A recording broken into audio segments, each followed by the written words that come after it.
Ilaan mo para sa akin ang araw ng pamamahinga, tulad ng ipinag-uutos ni Yahweh na iyong Diyos.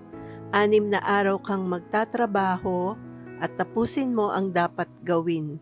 Subalit ang 7 araw ay para kay Yahweh na iyong Diyos. Ito ay araw ng pamamahinga. Tayo po'y magpatuloy sa ating pagmumuni-muni sa harap ng ating Panginoon.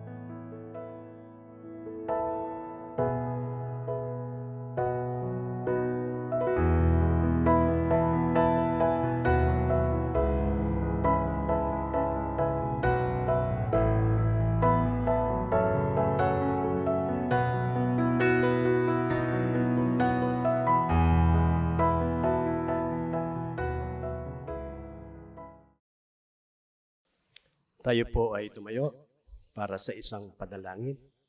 O aming Diyos, Diyos na makapangyarihan sa lahat, Diyos na banal, Diyos na aming pinagtitiwalaan na makagagawa ng lahat ng bagay.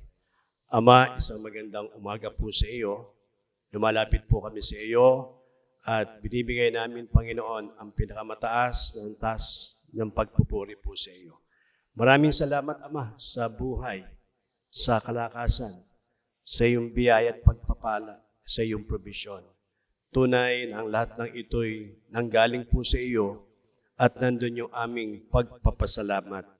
Ama, hayaan mo na sa pagkakataong ito ay lumapit po kami sa iyo. Ilapit po namin sa iyo aming mga pagkakamali, pagkakasalag na gawa. Patawad, Ama, sa lahat ng ito at ang dalangin namin ang patnubay mo sa panahon ng aming pananambahan ay patuloy po naming maranasan. Patuloy po namin lalapit po sa iyo ang aming bansa, ang kanyang kalalagayan, ang aming Pangulo. Basbasan mo siya, Panginoon, sa lahat ng kanyang mga desisyon na kanyang gagawin, Panginoon, upang ang bansang ito, Ama, ay kanyang mapamahalaan na kung saan naroon yung iyong naisin, Panginoon. Hayaan mo na basbasan mo ang lahat ng kanyang mga kasama sa gobyernong ito. Dalangin din namin sa iyo ang mundong ito na kung saan ay tunay na nandoon yung maraming mga bansa ang apektuhan, Panginoon, at mayroong mga karamdaman, Panginoon. Hinihiling po namin ang kagalingan, ang kanilang maranasan, Panginoon, at makita nila na mayroong isang Diyos na makapagpapagaling po sa kanila, Ama. Kaya nga ba, Ama, patuloy po namin silang inilalapit at tinataas po sa iyo. Dalangin din namin sa iyo ang aming iglesia sa kanyang pangkalaganapan, ang mga generales, obispo, lahat ng kapastoran, ang lahat ng mga iglesia lokal na sa panahong ito ay nagkakaroon ng pagsamba po sa iyo, Panginoon. Pagpalain mo ang kanilang pananambahan, Panginoon. Dalangin din namin sa iyo ang lahat ng mga iglesia sa labas ng aming bansa, Panginoon, pagpalain mo rin sila. Panginoon, dalangin din namin sa iyo ang aming pananambahan dito sa Tipas, ang kanyang konsilyo, ang lahat ng mga pastor, mga assistant pastor, Panginoon, ang konsilyo, Panginoon, ang bawat miyembro nito, Panginoon, patuloy mo silang pagpalain, Panginoon. Dalangin namin sa iyo ang bawat sambahayan, ikaw ang kumatagpo, Panginoon. Sa anumang kalalagayan nila, Ama, tunay na ikaw ang Diyos na hindi nagpapabaya at patuloy nilang maaasahan, Panginoon. Ang lahat na may mga karamdaman, Panginoon, ikaw ang Diyos na nagpapagaling. Ikaw ang Diyos na manggagamot, Panginoon. Kaya ang lahat ng mga karamdaman, Panginoon, ay amin pong ipinagkakatiwala po sa iyo. Kaya hayaan mo na sa umagang ito, sa aming pagsamba, ilapit po namin sa iyo ang iyong anak na magbibigay ng iyong mensahe, Panginoon, ang patnubay mo, ang sumakanya, ang karunungan, ang maranasan namin, Panginoon, na nagmumula po sa iyo at naway maging pagpapala, Panginoon, ang aming pagsambang ito. Kaya nga ba, Ama, sa pagkakataong ito, dalayan po namin sa iyo ang kaayusan ng aming pananambahan. Maraming pong salamat, Ama. Ang lahat na ito yung aming dalangin sa makapangyarihang pangalan ni Jesus mula ngayon at magpakailan-kailanman. Amen.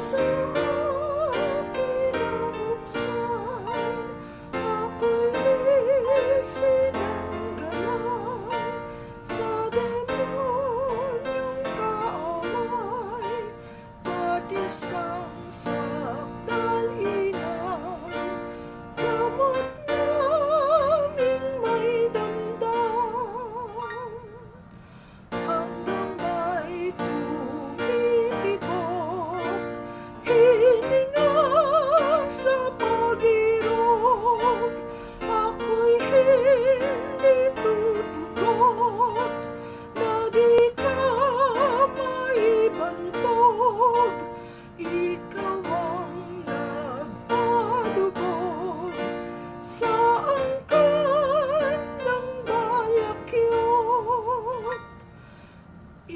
Iaalay kong lahat, buhay ko hanggang wakas, kami pawang haharap sa hukuman mong tapat, at dooy mahaharap ang tanang pagkahubad.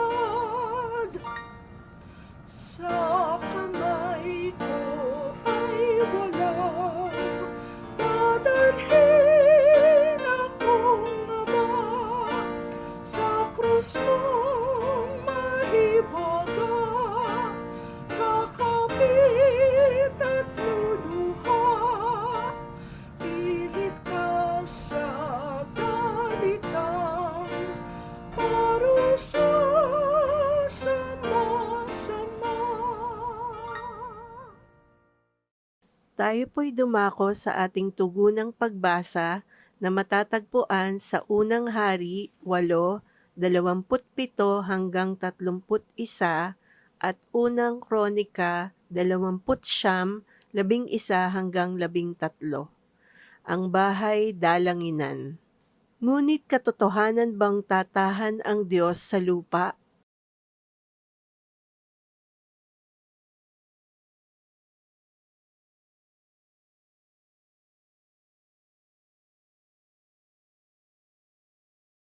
Gayunmay iyong pakundanganan ang dalangin ng iyong lingkod at ang kaniyang pamanhik. O Panginoon kong Diyos, na dinggin ang daing at dalangin na idinadalangin ng iyong lingkod sa harap mo sa araw na ito.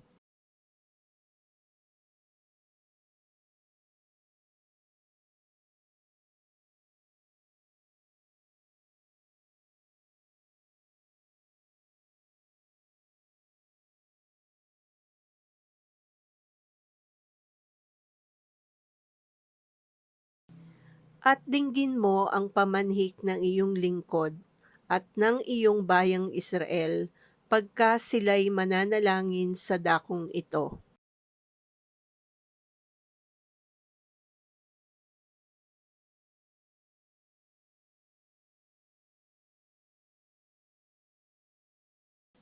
Purihin ka, O Panginoon, na Diyos ng Israel na aming Ama, magpakailan-kailanman.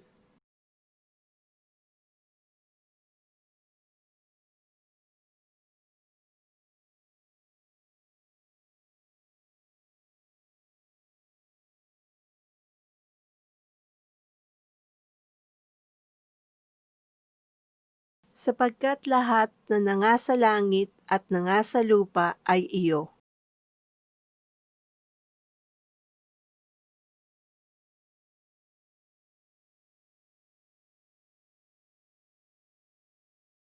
Ang mga kayamanan at gayon din ang karangalan ay nangagmumula sa iyo, at ikaw ang nagpupuno sa lahat, at nasa iyong kamay ang kapangyarihan at kalakasan, at nasa iyong kamay ang pagpapadakila at pagpapalakas sa lahat.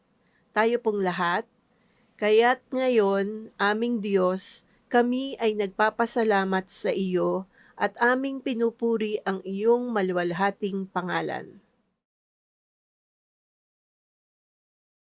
Sumasampalataya ako sa Diyos amang makapangyarihan sa lahat, lumalang ng langit at lupa, at kay Jesucristo na anak ng bugtong niya, Panginoon natin, na sa hiwaga ng Espiritu Santo, ipinanganak ng Birhen Maria, nagdamdam ng hirap sa kahatulan ni Poncio Pilato, ipinako sa krus, namatay at inilibing.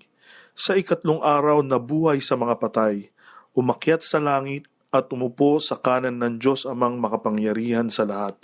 Doon magmumula at paririto upang humukom sa mga buhay at mga patay. Sinasampalatayanan ko ang Espiritu Santo, ang banal na iglesyang laganap, ang pagkakaisa ng mga banal, ang kapatawaran sa mga kasalanan, ang kabuhayan ng katawan, at ang buhay na walang hanggan. Siya nawa.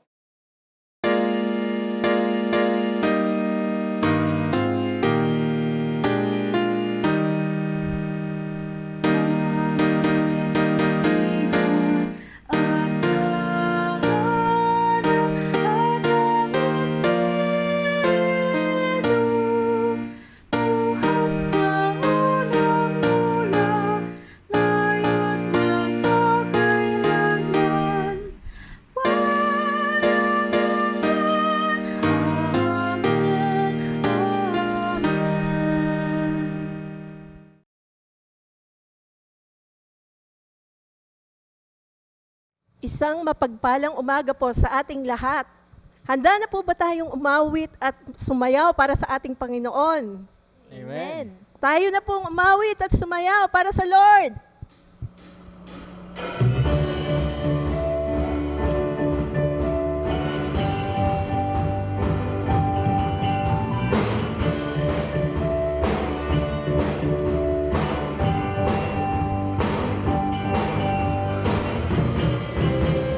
Ikaw, Yahweh, pagkat ika'y mabuti, ang iyong pag-ibig, laging nananatili.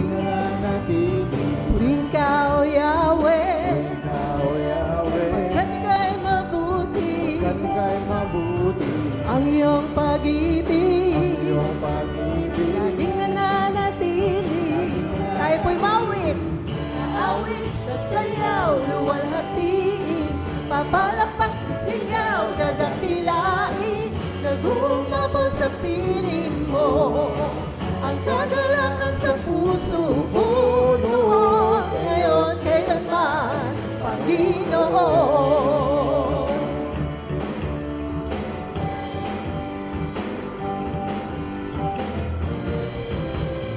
Ikaw, Yahweh, pagkat ika'y mabuti, ang iyong pag-ibig, laging nananatili.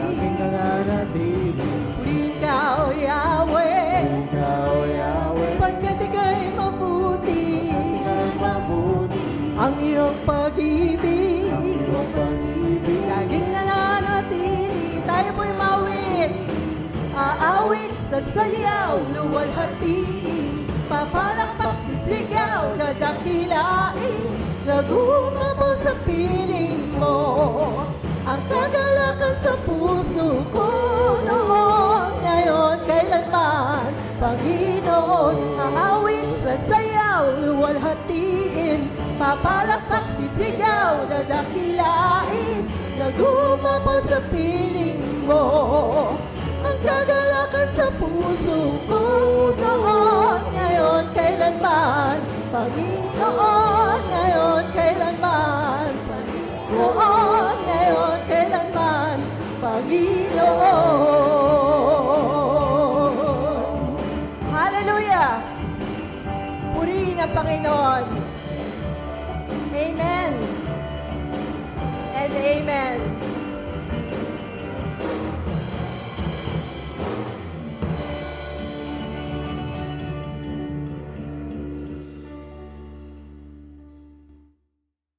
Sabi po sa 1 John 1:9, kung ipinahayag natin ang ating mga kasalanan, ay tapat at banal siya na tayo patatawarin sa ating mga kasalanan at tayo'y lilinisin sa lahat ng ating kalikuan. Sa sandaling ito ay naaniyahan ko po ang lahat, sabay-sabay po tayong humarap sa ating Panginoon Hayaan nating siyasatin ng Panginoon ang ating mga puso. Humingi tayo ng tawad sa ating mga nagawang pagkukulang at ialay ang ating sarili sa Kanya.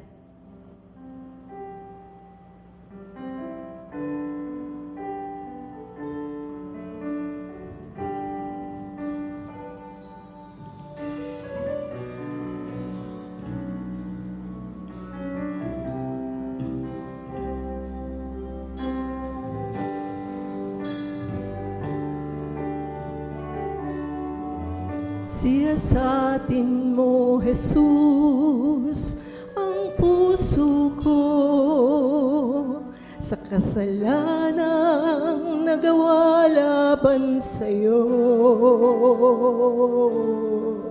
Nagtatapat, sumasamo, dumudulog sa harap ng banal mong trono. Lumalapit, di man karapat-dapat sa kabanalan mo. Biyaya, kawan, kapatawaran sa'yo ay nakamtan ko, o aking Jesus.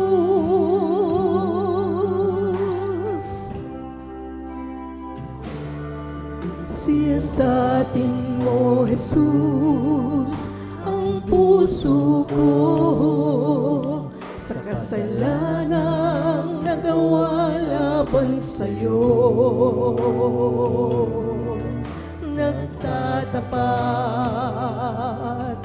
sumasamo, dumudulog sa harap ng banal mong trono.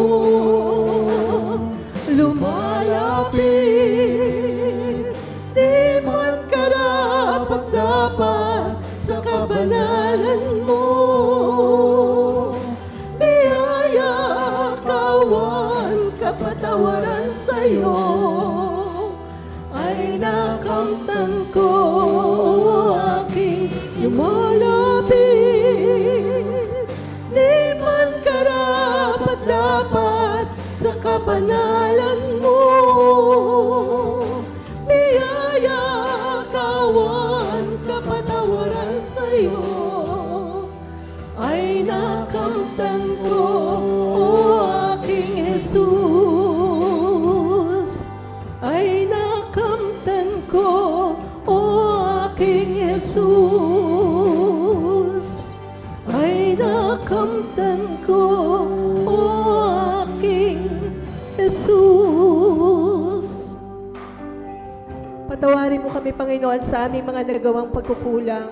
Nawa, Panginoon, ay patuloy mo kaming makita, nananahan, nagtitiwala at nananalig sa iyo. Nawa, ay patuloy mo kaming makita na inaalay ang aming mga sarili, ang aming buhay para sa iyo lamang, o Panginoon. Maraming salamat po. At ito po ang aming dalangin sa matamis sa pangalan ni Jesus. Amen at amen.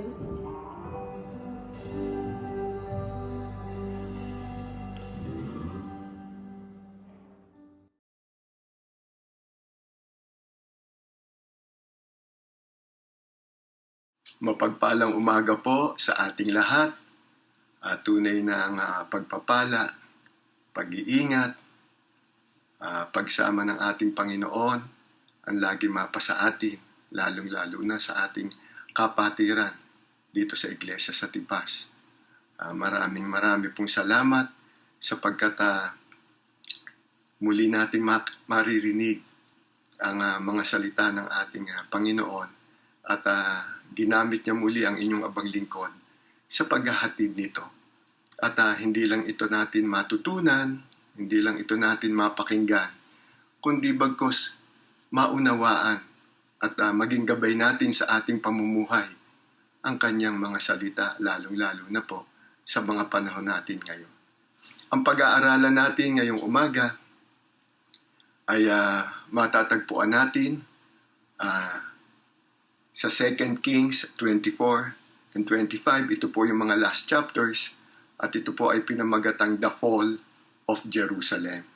At ang ating palatuunan ay sa 2 Kings 24:20, because of the Lord's anger that all this happened. Umabot na sa sukdulan ang galit ni Yahweh sa Jerusalem at Juda, kaya ang mga ito'y ipinabihag niya sa mga kaaway.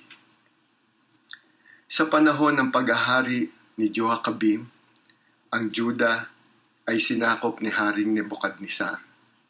Dahil dito, lahat ng mga ginawa ni Haring Joachim ng Juda ay hindi naging kalugod-lugod at naging kaaya-aya sa paningin ni Yahweh. At ito ay buhat pa rin sa kanyang mga ninuno. Mapapansin natin na yung patuloy na ginagawa ng kanyang mga ninuno, hindi paglabag sa kautusan ni Yahweh, sa kagustuhan ni Yahweh, ay ginagawa rin niya. At ito ay hindi nagugustuhan ni Yahweh. Kaya ang nangyari, ipinasakop siya sa hari ng Babylonia na Nebukadnesar. Noong siya ay mamatay, ay pinalitan naman siya ng kanyang anak na si Haring Joachim. Ito po ay yung letter N naman ng huli. Kasi siya ay letter M, Joachim. Ito naman Joachim. At itong kanyang anak na to ay halos 3 buwan lang namuno sa Juda. Sapagkat hindi na naman siya sumunod kay Yahweh. Ginawa na naman niya ang mga bagay na ayaw ni Yahweh at hindi na nagiging kalugod-lugod sa paningin ni Yahweh. Katulad ng kanyang ama at kanyang mga ninuno. Kaya ang ginawa ni Yahweh ay muli siyang ipinabihag at pinasakop kay Haring Nebukadnesar ang Jerusalem, lahat ng kanyang mga kaanak, pamilya, gayon din ang mga utusan, mga leaders ng palasyo, lahat ito ay dinala sa Babylonia. Meron ding 7,000 kawal at 1,000 maaayos na manggagawa na binihag din ni Haring Nebukadnesar at dinala sa Babylonia. At halos umabot nga sa 10,000 ang mga mamamayan ng Jerusalem na dinala at binihag ni Haring Nebukadnesar at dinala sa Babylonia. At lahat ng mga bagay, lahat ng mga kayamanan, lahat ng mga bagay ay sinamsam ng mga taga-Babylonia. Sinamsam nila ang kayamanan ng palasyo, ang templo na ginawa pa ni Haring Solomon, at lahat ng mga bagay dito ay dinala sa Babylonia. At ito ay babala na sa kanila ni Yahweh, ito ang mangyayari sa kanila, ngunit hindi pa rin sumusunod. Hindi pa rin sumunod ang hari ng Jerusalem. Pagkatapos ng mga pangyayaring ito, ang ginawa ni Haring Nebukadnesar ay ginawa si Matanya. Si Matanya na uncle o tiyuhin ni Haring Joachim na hari ng Juda. Sa pag-aakalang siguro susunod na to sa mga palatuntunan ng kagustuhan ng Babylonia at ayaw na nitong nakita na nito ang mga nangyari sa mga nakaraang hari doon.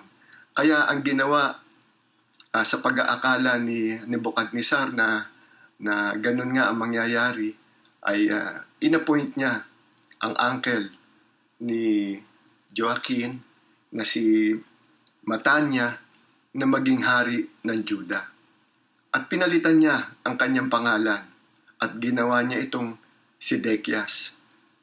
So, ngayong umaga, pag-aaralan natin ang huling hari ng Juda na si Haring Sedekias at kung paano siya kausapin o mangusap ang ating Panginoon sa kanya sa pamamagitan ng kanyang propetang ipinadala sa kanya. So matatagpuan po natin mga kapatid at mga magulang, simula't simula pa lang ng kanyang panunungkulan bilang hari ng Juda, ay binalaan na siya ni Yahweh. Binalaan na ni Yahweh si Haring Sedekias na huwag niyang kakalabanin ang mga taga-Babylonia. At ito ay matatagpuan natin sa 2 Kings 24:18-20. At ipinadala ni Yahweh si Propeta Jeremias upang kausapin si Sedekias. At sabi nga po, babasahin ko sa inyo sa Jeremiah ito, 27, Jeremias 27, verses 12-15. Pero ang babasahin ko po sa inyo ay yung verse 12 lang. Sabi nga dito sa verse 12, ang pinasasabi ni Yahweh, pasakop kayo sa kapangyarihan ng hari ng Babylonia at paglingkuran ninyo siya at ang kanyang bayan upang kayo'y mabuhay. Napakaliwanag po ng instruction. Napakaliwanag po ng pinasasabi ni Yahweh kay Sedekias. Ngunit hindi ito pinakinggan ni Sedekias. At patuloy niyang nilabag ang kagustuhan ni Yahweh at hindi niya pinakinggan kung anuman ang ipinasasabi sa kanya ni Yahweh sa pamamagitan ni Jeremias. Gumawa na naman siya ng mga bagay na hindi kalugod-lugod kay Yahweh. At bukod doon, nakinig pa siya sa mga bulaang propeta. At dahil dito sa mga pangyayaring ito, itinaboy ng Diyos sila sa kanyang presensya. God cast them out from His presence. At muli kong babasahin sa inyo ang ating palatuunan ng pag-aaral ngayong umaga sa 2 Kings 24:20. Umabot na sa sukdulan ang galit ni Yahweh sa Jerusalem at Juda. Kaya ang mga ito'y ipinabihag niya sa mga kaaway. God's patience and long-suffering had finally run its course. And He allowed, even instigated, the conquering of the kingdom of Judah. Mga kapatid at mga magulang, nasa Diyos ang huling salita at patuloy siyang nangungusap para magligtas at hindi manakot o magparusa. Lahat ng kanyang pangungusap ay para lang sa katotohanan. Dahil dito sa ganitong mga pangyayari, kinalaban ni Sedekias ang hari ng Babylonia. Dahil sa paniniwala ni Haring Sedekias sa mga bulaang propeta at mali at mapanlinlang na mga pinasasabi nito na siya ay mananalo, siya ay magwawagi at magtatagumpay laban sa hari ng Babylonia, nakipaglaban siya sa mga taga-Babylonia at hindi niya pinakinggan ang sugo ng Diyos na si Propeta Jeremias. Babasahin ko muli sa inyo ang nangyari sa ganitong sitwasyon sa sulat ni Jeremias chapter 32 verses 1-5. Nagpahayag si Yahweh kay Jeremias noong 10 taon ng paghahari sa Juda ni Sedekias at 18 taon naman ni Nebukadnezar ng Babylonia. Nang panahong iyon na sinasalakay ng hukbo ng hari ng Babylonia ang Jerusalem, si Propeta Jeremias naman ay mahigpit na binabantayan sa bilangguan ng palasyo. Ipinabilanggo siya ni Haring Sedekias dahil sa kanyang patuloy na pagpapahayag at pagsasabing, ito ang ipinasasabi ni Yahweh, ipapasakop ko ang lungsod na ito sa hari ng Babylonia. Si Haring Sedekias ay hindi makakaligtas sa mga taga-Babylonia. At ihaharap siya sa hari nito, makakausap niya ito at makikita ng harap-harapan. Dadalhin siyang bihag sa Babylonia at mananatili roon hanggang sa muli ko siyang maalala. Kahit anong pakikipaglaban ang gawin ninyo, hindi kayo magtatagumpay laban sa kanila. Masakit malaman, mga kapatid at mga magulang, ang katotohanan Ngunit ito sana ang magliligtas sa matinding kalungkutan, sa matinding paghihirap ni Haring Sedekias. Kung ating mababasa yung mga nangyari sa kanyang buhay, sa harapan niya ipinapatay ng hari ng Babylonia. Kitang-kita niya at harap-harapan ang pagpatay sa kanyang mga anak.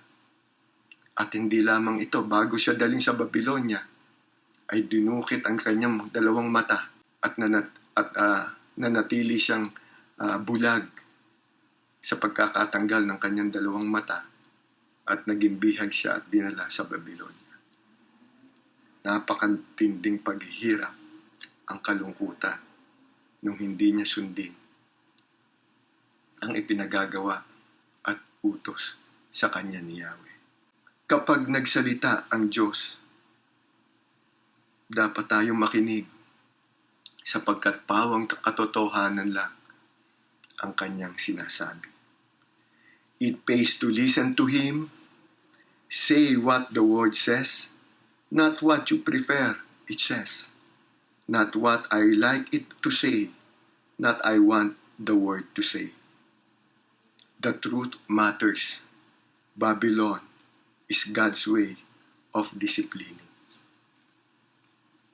Magmula nung tayo ay magkaroon ng pandemic na to, ay napakaganda po ng nangyari sa bawat isa sa atin, lalong-lalo na sa ating kapatiran sa Tipas, sa ating iglesia sa Tipas, sapagkat nagkaroon tayo ng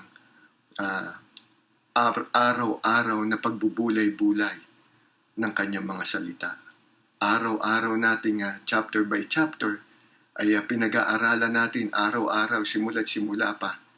Noong kay Daniel, Acts, hanggang sa mga sulat ni Apostol Pablo sa iba't ibang lugar, na hindi naman na patuloy na hindi lang sa mga taga-Romano, taga-Corinto, taga-Thessalonica, taga-Efeso, Galacia, kundi mismong yung mga pangungusap na yon, mga sulat ni Apostol Pablo noon, ay para sa atin din. At tamang-tama sa panahon natin ngayon. At makikita natin na sa pamamagitan ng mga pangungusap na yon ng ating Panginoon, patuloy siyang nangungusap at nagsasalita, nagbibigay ng lakas ng loob, nagbibigay ng inspirasyon, nagbibigay ng pagpapala, nagbibigay ng kung ano ang dapat nating gawin sa mga sitwasyong ganito. At higit sa lahat, nagbibigay ng payo sa bawat isa sa atin kung paano tayo mamumuhay na magiging kaaya-aya at kadlugod-lugod sa kanyang paningin. Napakahalaga po mga kapatid at mga magulang sapagkat nakita natin ang topic natin ngayong umaga sa mga hari, sa huling hari ng Juda at Jerusalem. Because of God's anger that all this happened.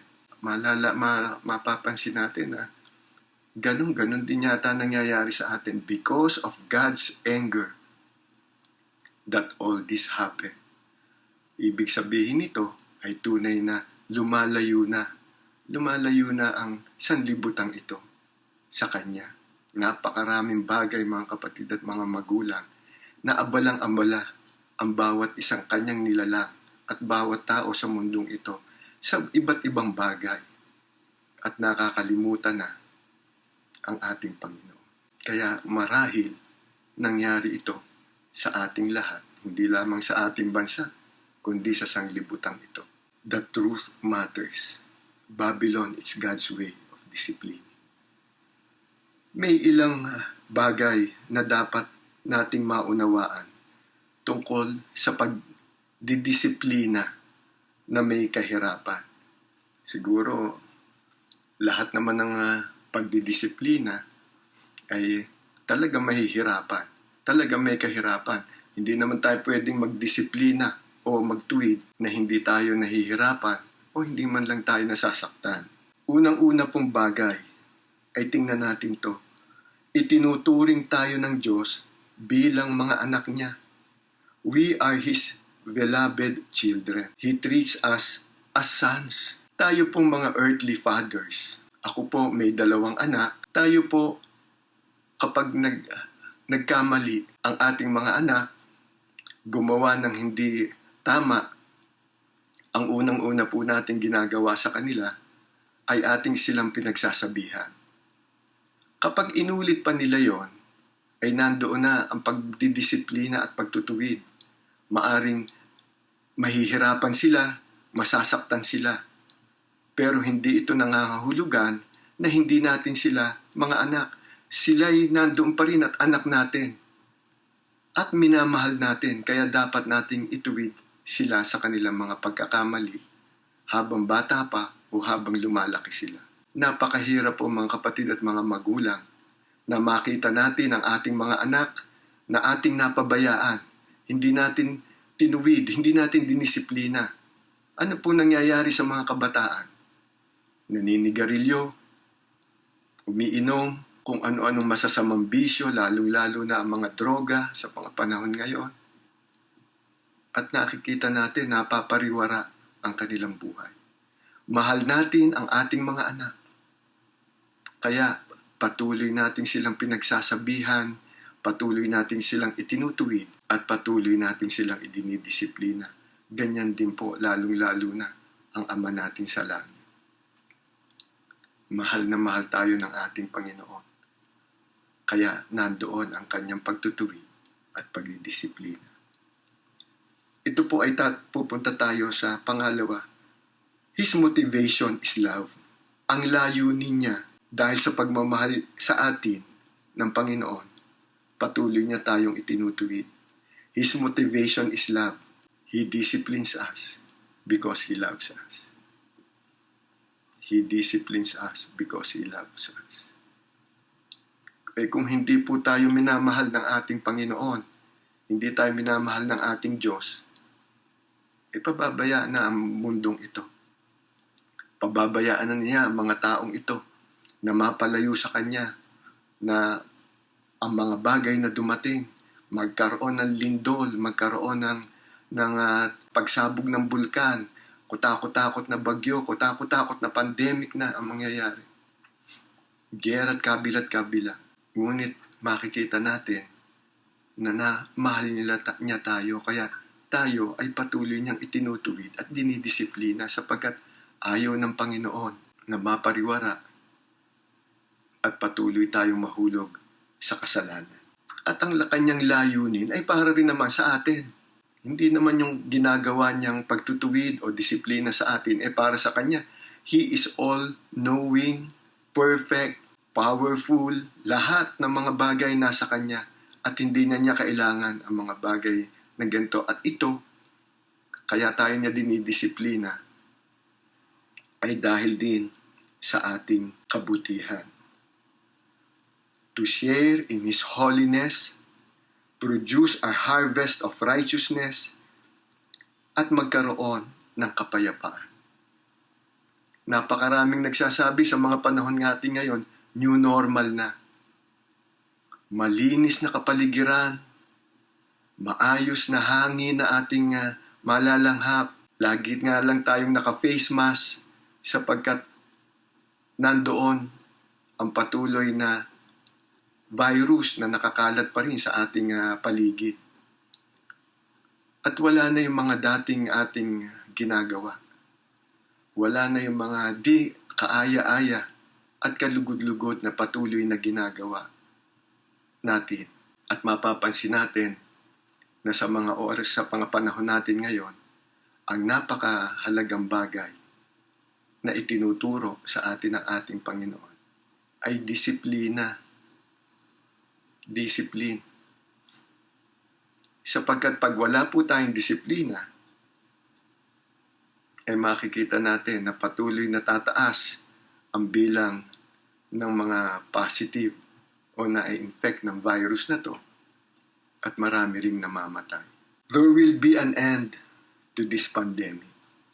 Yan po ang sigurado ng ating Panginoon sa atin, sapagkat sa pamamagitan ng ating patuloy na panalangin, daing sa Kanya, hinaing sa Kanya, pakikiusap sa Kanya, sa araw-araw, miya't-miya ng ating mga buhay, sigurado mag-e-end ang mga bagay na ito.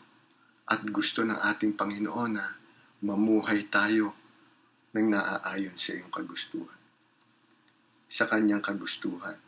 When the purpose of the disciplining is achieved, God will end it.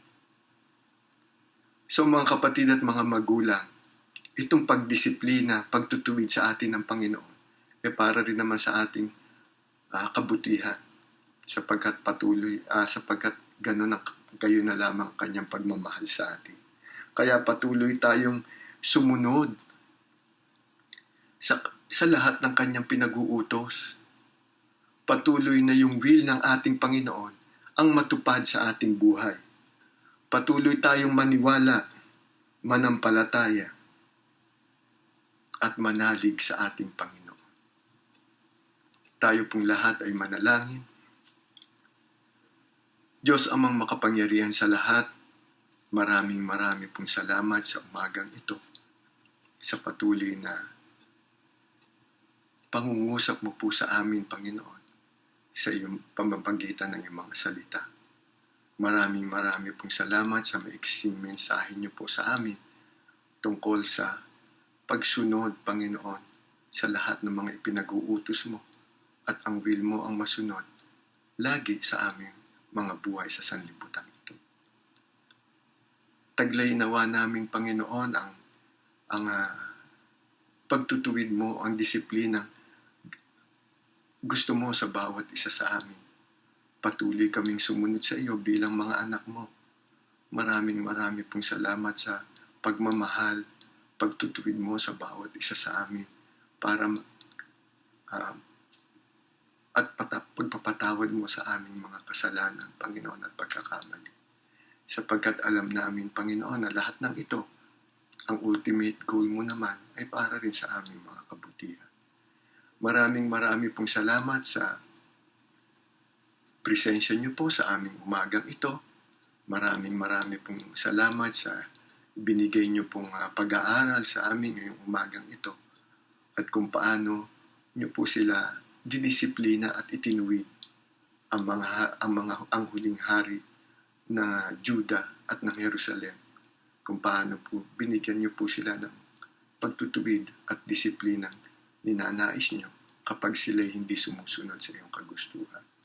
Tunay na maging halimbawa sa buhay namin, bawat isa sa amin, ang mga bagay na ito, at tunay na kayo ang patuloy na manguna, mangalaga, mag-ingat, at sumama sa amin. At Panginoon, ang lahat ng kagustuhan mo, lahat ng ipinag-uutos mo, ang patuloy naming masunod sa aming pamumuhay sa sanglibutan ito. Ang lahat pong ito'y nadalangin namin sa pangalan ng aming mapagmahal, makapangyarihang Panginoon na si Jesucristo. Amen.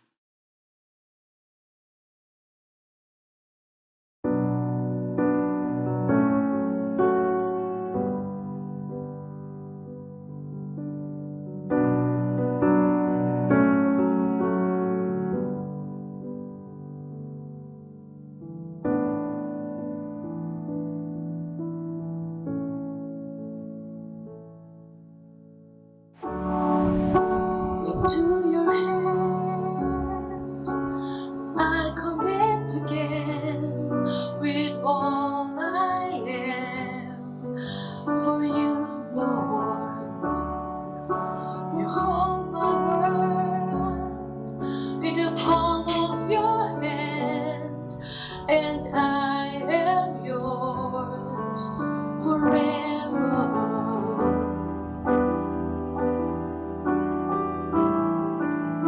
Jesus, I believe in you. Jesus, I belong to you. You're the reason that I live, the reason that I stay with all I am.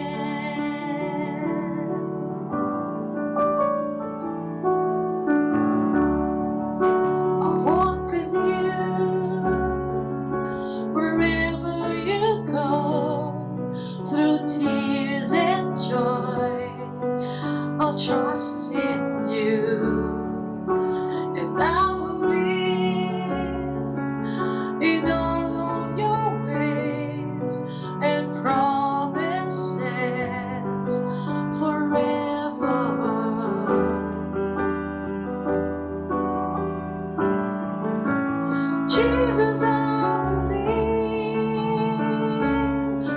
you. Jesus, I belong to you. You're the reason that I live, the reason that I sing. Jesus, I believe in you. Jesus, I belong to you. You're the reason that I live, the reason that I sing with all I am.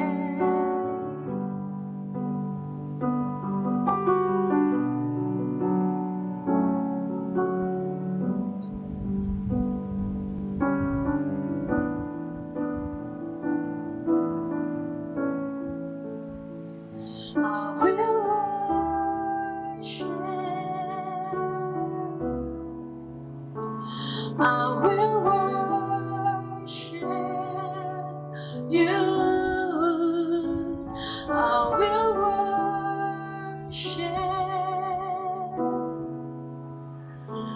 I will worship you. I will worship.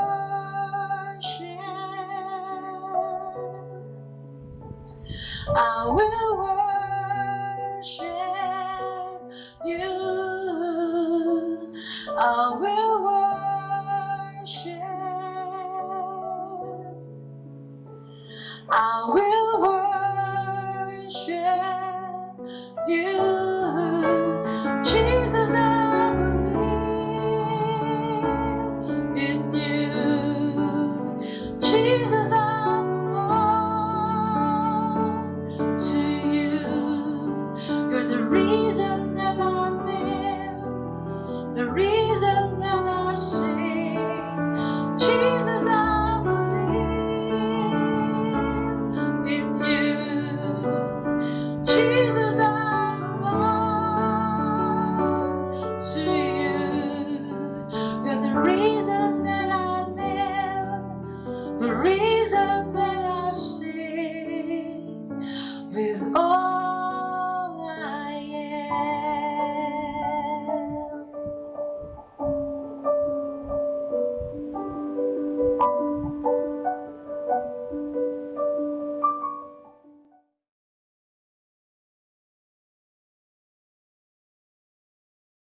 Inaanyahan niyan po sa dakong harapan ang lahat ng mga nagdaos ng kanilang kaarawan o anibersaryo ng kasal o ano pamang mga pagpapasalamat na nais nilang ipagpasalamat sa Panginoon.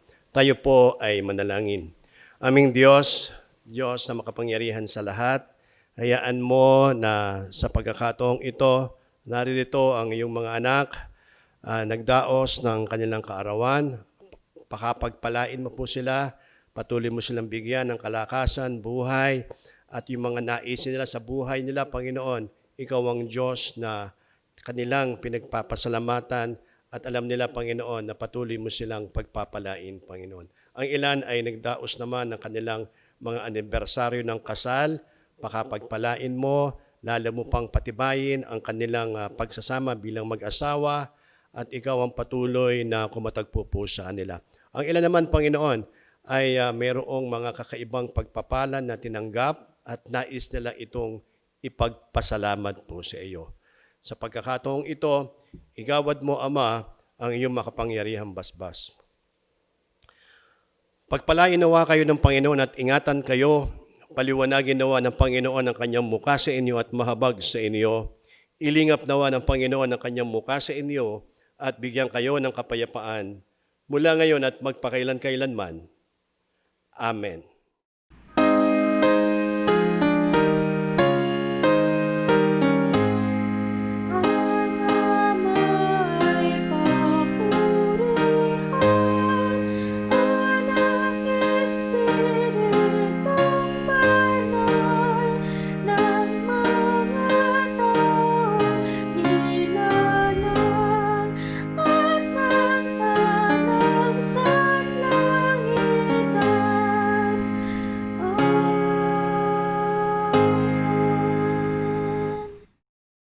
Tayo po ay tumayo, tayo po ay manalangin. O Diyos, Panginoon, marami pong salamat sa aming pagsamba. Maraming salamat sa anak mo na naghatid ng iyong banal na salita, Ama. Naway ito'y maging pagpapala, kalakasan ng bawat isang nakarinig, Panginoon, ng iyong mensahe. At sa pagkakataong ito, Ama, igawad mo, Ama, ang iyong makapangyarihang bendisyon. Ang biyaya ng ating Panginoon Kristo, ang pag-ibig ng Ama, ang pakikipisan ng banal na Espiritu, ang siya nang mag-ingat at pag-ampon sa atin mula ngayon at magpakailan-kailanman. Amen and Amen.